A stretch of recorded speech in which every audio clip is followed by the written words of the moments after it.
ጆኒ ጁዱትሱ ታርቻል ሰማውሽ ማን ጆኒ ጁዱትሱ ፈርሶኒን ጨርሹ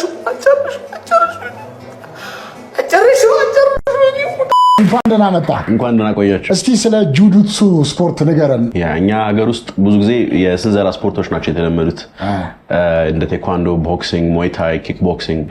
እነዚህ ርቀታቸውን በመጠበቅ ኦፖነንታቸውን የሚያጠቁበት ስፖርት ነው። እጃቸውንና እግራቸውን በመሰንዘር ብራዚሊያን ጁጂትሱ እና የግራፕሊንግ ስፖርቶች ዲስታንስ በመሃል ወይ ደግሞ በመሃል ያለው ርቀት ክሎዝ አድርገን አጥፍተን ኦፖነንታችንን መሬት ላይ በመጣል የተለያየ የሰውነት አካላቱ ላይ ከመገጣጠሚያ እስከ ቁርጭምጭሚት፣ ጉልበት፣ ትከሻ፣ ሪስት፣ ኤልቦ መስበር ወይ ደግሞ ወደ አይምሮ ኦክሲጅን እንዳይገባ በማድረግ አፈር ልብላ ሲሄዱ እነዚህ ቴክኒኮች ደግሞ at the same time እነሱን እናንተ ላይ እንዳይደረግባችሁ ማምለጥ የምትችሉበት መንገድ ትማሩበታላችሁ። ብዙ ጊዜ ፋይተር ሲባል በጣም ቫይለንት ወይ ደግሞ ጉራኛ ትቢተኛ የሆነ ሰው ተብሎ ነው የሚታሰበው። እዚህ ጁጂትሱ ግን ሀምብል ያደርጋል። ከመጀመሪያው ቀን አንድ በእናንተ በሳይዝ ሚያንስ የ50 ኪሎ ግራም ወጣት አንድ የ80 ኪሎ ግራም ወጣት ጥፍጥፍ አድርጎ ቁጭ ሲያደርገው ሀምብል ያደርጋል። የሆነ ልወጣጣላት ልታያትል እና ዲሲፕሊን የሚፈጥር አይነት ማርሻል አርት ነው። ለማንኛውም ይሄን የጁዱትሱን